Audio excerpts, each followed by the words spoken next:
kalibukan sa Maramag no namatay ubang mga opisyal no.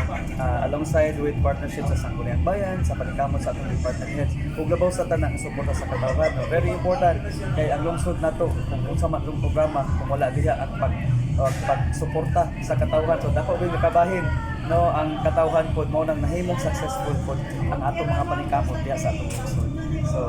So this is a celebration for everybody, especially people of Maramag.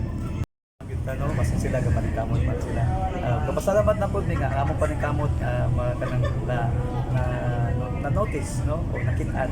Siguro sila mabot ang panahon pod na pod kay naman po uban pod nga mga awards pod nga kanang angkon pod sa uban nga mga lungsod pod nga posible nga wala pa pod namo, pero di pa na pod ni kay almost every award nga ginahatag pod murag gakahimo gid ni kabahin pod nga ano.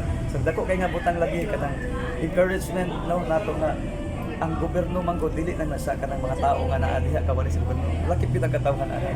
So if we collaborate, we partner, and no pakabana ang matagusan no, layo gid maabtan sa usa ka lungsod. So daghang salamat sa akong katawhan diha sa lungsod sa Maramag.